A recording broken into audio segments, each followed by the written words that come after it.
5월 4일 잠언 2장 1절에서 15절 말씀을 가지고 지혜의 가치, 지혜의 가치 이런 제목으로 말씀을 나누도록 하겠습니다. 잠언의 주제는 지혜죠, 지혜. 그리고 우리는 잠언 1장 7절에서 하나님을 경외하는 것이 지식의 근본이다 이런 말씀을 함께 봤죠. 근데 거기 이런 말씀이 있어요. 미련한 자는 지혜와 훈계를 멸시하느니라. 여러분, 우리는 이 세상을 살아가면서 참 내가 경험해서 저렇게 살아가면 안 되는 삶을 딴 사람이 사는 걸 볼 때 쯧쯧쯧 저렇게 살면 안 되는데 이런 생각이 들잖아요. 그러면서도 어느 순간에 보면 내가 또 바보 같은 삶을 살아왔다는 것을 느낄 때가 있어요. 그러니까 지금 이 잠언을 통해서 하나님께서는 우리의 가치관, 우리의 삶의 방식, 우리의 생각들 이런 것들을 이제 지적해주고 계시는 거죠. 예수 믿는다는 게 단순히 예수 믿어서 돈 많이 번다가 아니잖아요. 내 삶이 변하는 거죠. 하나님을 믿는다는 것이 내 인격으로 들어오는 것이죠. 그게 지혜예요. 내가 변하는 거예요. 내가. 그래서 이 하나님을 믿는 자의 삶에 들어오는 가치관과 삶의 행동의 변화들과 생각의 변화들 이런 것들이 나타난단 말이죠. 왜 지혜가 가치 있느냐를 오늘 다루는데 이제 서론 격인데 먼저 오늘 본문은 지혜가 이제 간절히 찾을 만한 것이다 이렇게 시작을 합니다.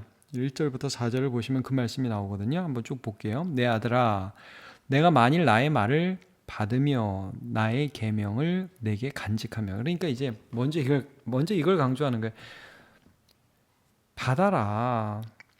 우리가 여러분 예수 믿는 게 뭐예요? 예수님을 영접한다 그러죠. 우리 마음에 우리 중심에 받는 거죠. 어떤 사람은 말을 듣긴 듣는데 받지를 않아요. 네, 그리고 그냥 흘러보내고 들었는데 잊어버리고. 근데 이제 받으라는 거예요. 계명을 간직하래요. 우리 속에 두라는 거예요. 그럴 만한 가치가 있다는 거예요. 2절로 볼게요. 내 귀를 지혜에 기울이라. 그러니까 귀를 기울이래요. 여러분 관심 있는 건 기울여요. 건성 듣는 게 있어요. 뭐 너는 떠들어라. 마음이 우리 콩밭에 가 있다 이런 말을 하죠. 그게 아니라는 거예요. 지혜는 간절한 마음으로 이 귀를 기울일 필요가 있다. 내 마음을 명철에 두라. 마음을 거기에다가 두라. 여러분 우리 항상 마음이 어디가 있습니까? 자녀 기다 보면 자녀 마음이 있고 뭐 사업하시는 분은 사업의 마음이 있고 뭐 각자 최근 관심의 마음이 있잖아요. 그러니까 항상 말씀에 네 마음 오늘 하나님이 나에게 어떤 말씀들을 하시고 하나님의 뜻은 어디 있을까? 그러니까 대충 교회만 다니고 말씀만 듣고 살아가는 건 내 방식대로 사는 게 아니라는 거예요. 3절 지식을 불러 구하며 불러 구한다. 누가 생각나면 여러분 바디메오 생각나지 않습니까? 바디메오라는 소경이 있는데 다윗의 자손이여 나를 불쌍히 여서 소리를 질렀어요. 불러서 구했다고요. 근데 옆에서 조용히 하라고 하니까 어떻게 했죠? 더 소리를 질렀다고 그러죠. 그러니까 간절함이에요. 이게 다. 우리가 예수를 믿어서 이 세상을 살아갈 때에 오늘 어떻게 살아야 될지 하나님의 뜻이 무엇인지 나는 정말 하나님의 뜻에 따라 어떻게 살아야 되는지를 간절함의 자세로 가야 된다는 걸 말씀하고 있어요. 자, 명철을 얻으려고 소리를 높이며 갔죠. 4절 은을 구하는 것 같이 그것을 구하며 그러니까 이게 뭐예요 여러분? 은을 구한다는 거는 귀금속이잖아요. 이 고철덩어리가 아니죠. 여러분 우리 아이들 좋은 핸드폰 사주면 얼마나 좋아하겠어요. 성경하고 그런 거하고 비교될 수 없죠. 근데 이 시대의 마음이 다 거기 빼앗겨 있잖아요. 아마 이 잠언을 지을 당시에로 썼다면 최고급 핸드폰을 구하는 것 같이 지혜를 구하며 이렇게 썼을 수도 있어요. 감추어진 보배를 찾는 것 같이 그것을 찾으며 예수님 말씀 생각나죠. 마태복음 13장 44절에 천국은 마치 감추인 보화와 같으니 사람이 이를 발견한 후에 숨겨두고 기뻐하며 돌아가서 자기의 소유를 다 팔아 그 밭을 사느니라 그랬습니다. 너무 가치 있는 것이기 때문에 다른 모든 것들을 다 내어놓고라도 살만한 가치가 있다. 그런 간절함으로 지혜를 추구해라. 하나님 말씀을 향해라. 여러분 예레미야 29장 13절에 보면 이런 말씀이 있어요. 너희가 온 마음으로 나를 구하면 나를 찾을 것이요 나를 만나리라. 왜 실제 예수님 믿는다는 것은 예수님 말씀처럼 이렇게 간절한 마음으로 찾는 거예요. 그러면 만나게 되는 거예요. 심령이 가난한 자가 복이 있어요. 의에 줄이고 목마른 자가 복이 있어요. 우리는 그런 간절함으로 하나님을 찾아요. 우리가 간절하게 찾는 게 뭐죠? 먼저 이걸 좀 봐야 돼요. 우리가 가장 간절하게 찾는 게 뭔지, 갈망하는 게 뭔지, 그게 하나님이고 그게 하나님으로부터 오는 지혜냐 이거죠. 결국 이렇게 찾다 보면 5절 여호와 경외하기를 깨달으며 하나님을 알게 되리니 이거예요. 여러분 우리가 대충 하나님 만나주세요 이게 아니라는 거예요. 간절함으로 하나님을 간구하고 하나님의 뜻을 알기를 원하고 주님의 뜻을 분별하기를 원하는 마음으로 기도할 때, 말씀을 만날 때 그때 하나님을 정말 경외해야 하는 분이구나. 하나님은 정말 내가 대충 대해야 되는 분이 아니라 그의 말씀 앞에 엎드리고 부복하고 순종해야 되는 그런 분이구나. 그래서 하나님을 만나는 경험, 여기 이제 하나님을 알게 되리니, 안다는 것은 항상 만남이라고 그랬죠. 나 그런 분이 있다는 거 알아. 이런 피상적 알미 아니라 나 그분하고 잘 알아. 관계를 말한다고 그랬어요. 그러니까 그런 관계가 일어날 때 하나님은 우리에게 뭘 주셔요? 지혜와 지식과 명철을 주시는 거예요. 6절 대저 여호와는 지혜를 주시며 지식과 명철을 그 입에서 내시며, 관계 속에서 하나님을 만나다 보니까 하나님이 그 말씀하시는 것 속에 내가 이렇게 살아야 되는구나, 이걸 깨닫게 된다는 거예요. 그러면 여러분, 하나님이 뭐 돈을 주셨다, 하나님이 무슨 뭐 문제를 해결해 주셨다, 이런 것도 중요합니다. 그러나 하나님을 믿는 나의 삶 자체가 변하는 거예요. 지혜라는 게 그런 거예요. 이런 삶을 살아야 되는 거, 분별이 되고 남들이 하는 걸 안 하게 되고 정말 하나님이 원하시는 일들을 하게 되고, 그러니까 내 삶 자체가 변하는 거예요. 이게 신약 성경에서는 열매라고 그랬죠. 성령의 열매들이 드러나죠. 지혜를 가지고 하나님이 이걸 원하시는구나, 이런 걸 계속 고민하죠. 그러니까 내가 뭘 하고 싶으니까 하나님 이걸 주세요가 아니라 내 삶에 하나님이 원하시는 게 뭐지? 라는 고민을 하면서 그 하나님의 뜻을 순종하기 시작하는 거예요. 여러분 야고보서 1장 5절 너희 중에 누구든지 지혜가 부족하거든 모든 사람에게 후히 주시고 꾸짖지 아니하시는 하나님께 구하라, 그리하면 주시리라. 지혜를 주시리라. 7절과 8절을 보면 이렇게 나와 있습니다. 그는 정직한 자를 위하여 완전한 지혜를 예비하시며 행실이 온전한 자에게 방패가 되시나니 대저 그는 정의의 길을 보호하시며 그의 성도들의 길을 보전하려 하심이니라. 지혜를 주시는 이유가 이거예요. 방패라고 표현을 했죠. 8절에는 보호, 보전 이런 말씀이 있는데 그들의 그 삶을 하나님이 지켜주신다는 거예요. 그 지혜를 통해서. 자, 우리는 하나님을 만나면서 악을 피하게 되죠. 우리 이런 기도하잖아요. 시험에 들게 하지 마옵시고 다만 악에서 구하옵소서. 여러분 이제 이 잠언을 보시면 상당히 많은 부분 지혜가 이제 구체적으로 이렇게 표현돼요. 게으르지 말라는 거예요. 여러분 세상에서 지혜는 게으른 거예요.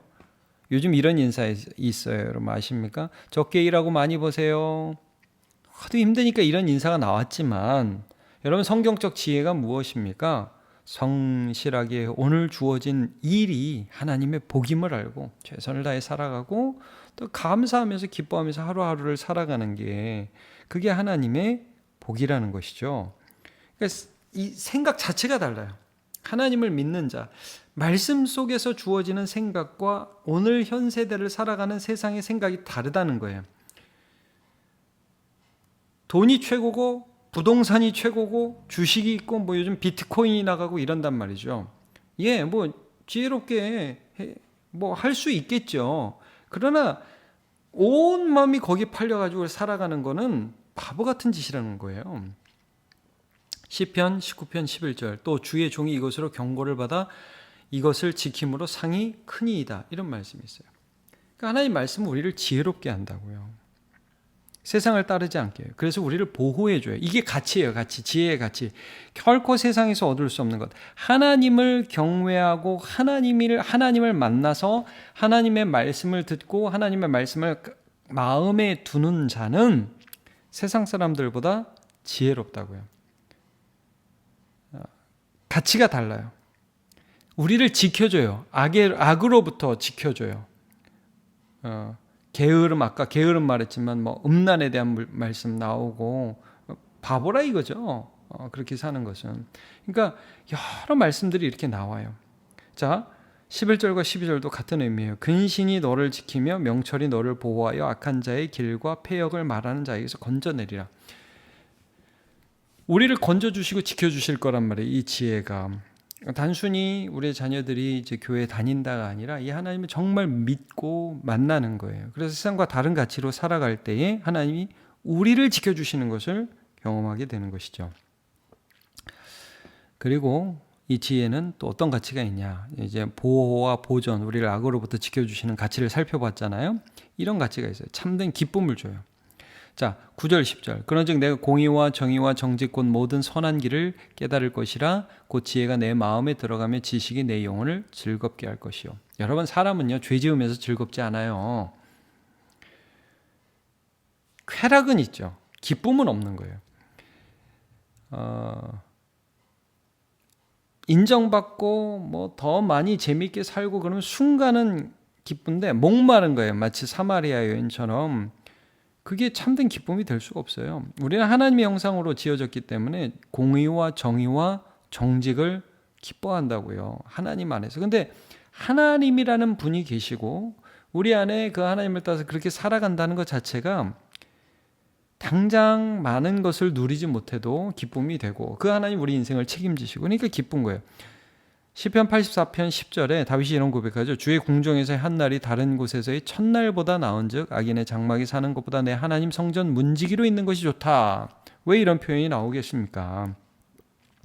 하나님의 성전 문지기 세상으로 볼 때는 하찮은 일이지만 그러나 하나님을 만나고 하나님의 의로우심과 선하심을 경험하면서 살아가는 것이 비밀스러운 기쁨이 된다는 거죠. 사도 바울은 이런 고백을 합니다. 고린도후서 6장 8절부터 10절. 우리는 속이는 자 같으나 참되고 무명한 자 같으나 유명한 자요.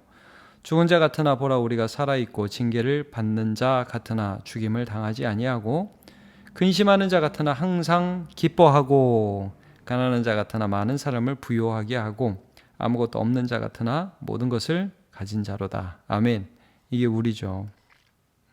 그러니까 하나님을 안다는 것이 세상과는 전혀 다른 차원의 기쁨을 우리에게 허락해 주신다는 거죠. 잠언 10장 22절도 읽어드리겠습니다. 여호와께서 주시는 복은 사람을 부하게 하고 근심을 겸하여 주지 아니하시느니라. 이 선생님 편법 쓰고 죄 지으면서 기뻐하면요 근심이 따라와요. 근데 하나님을 경외함으로 하나님께 받는 복은 그 사람을 부요하게 해요. 날마다. 그러니까 이게 뭐 축적된 재산이 많다는 의미가 아니죠. 하나님이 우리 안에 필요를 공급해 주시고 아무것도 없는 것 같은데 모든 것을 가진 자로다. 조금 전에 봤잖아요. 근심이 없다고요. 예. 자, 이 지혜의 가치, 기쁨을 준다는 거예요. 또 하나만 더 보죠. 궁극적으로 승리하게 해요. 지혜로운 삶을 사는 자는 궁극적으로 승리한다. 13절과 14절, 15절을 보면 이 패역한 자의 삶을 다루거든요. 이 무리는 정직한 길을 떠나 어두운 길로 행하며 행악하기를 기뻐하며 악인의 패역을 즐거워하나니 그 길은 구부러지고 그 행위는 패역하니라. 그러니까 하나님이 미워하시고 하나님 싫어한다. 구부러졌다. 결국 멸망한다. 이 말씀 아니에요. 시편 말씀이 생각나죠. 1절 시편 1편 4절부터 6절 보면 악인들은 그렇지 아니하며 오직 바람에 나는 겨와 같도다. 그러므로 악인들은 심판을 견디지 못하며 죄인들이 의인들의 모임에 들지 못하리로다. 무릇 의인들의 길은 여호와께서 인정하시나 악인들의 길은 망하리로다. 궁극적으로 망한다 이거예요. 그러나 지혜를 선택하는 자, 하나님의 말씀을 따르는 자는 궁극적으로 산다 이거예요. 궁극적으로 승리한다는 거예요. 그래서 지혜가 같이 있어요. 지혜가 바보 같은데 좁은 길로 가면 이게 너무 손해보고 너무 힘든 것 같으니 궁극적으로 승리한다는 거죠. 여러분 우리는 하나님께 와서 세상 거 구하면 안 되겠습니다. 하나님께 와서 하나님이 원하시는 것을 구해야죠. 그게 바로 지혜라는 거예요. 지혜는 우리를 악으로부터 보존합니다. 지혜는 참된 기쁨을 주시고요. 지혜롭게 사는 자는 궁극적으로 승리합니다. 간절히 찾을 만한 가치가 있는 것입니다. 그러므로 오늘도 야고보서 말씀처럼 후히 주시고 꾸짖지 아니하시는 하나님께 이 세상에서 어떻게 믿음으로 살아갈까를 간구하시고 하나님의 뜻이 무엇인지를 알아가시고 그 뜻에 따라서 순종하는 삶을 살아가는 저와 여러분 되시기를 축복합니다. 하나님 감사합니다. 오늘 잠언 2장을 통해서 지혜의 가치를 묵상해 보았습니다. 우리가 무엇을 간절히 찾고 있는지요? 무엇을 간절히 사모하고 있는지요? 하나님, 병에서 낫기를 간절히 사모하기도 하지만 동시에 이 병 가운데서 어떻게 감사해야 할지를 그런 지혜도 얻게 해주옵소서. 하나님, 돈이 필요하고 또 재정적인 돌파구가 필요합니다. 그러나 이때에도 이 없는 부족한 가운데서도 어떻게 주님을 인정할지 지혜를 얻게 해 주시옵소서. 사랑할 수 없고 미워할 내용만 널브러져 있는 세상을 살고 있습니다. 주님의 뜻을 묻고 사랑할 수 있는 힘과 능력을 얻게 하여 주시옵소서. 우리 모든 성도들의 삶을 하나님의 지혜로 채워 주옵소서. 예수님의 이름으로 기도합니다. 아멘.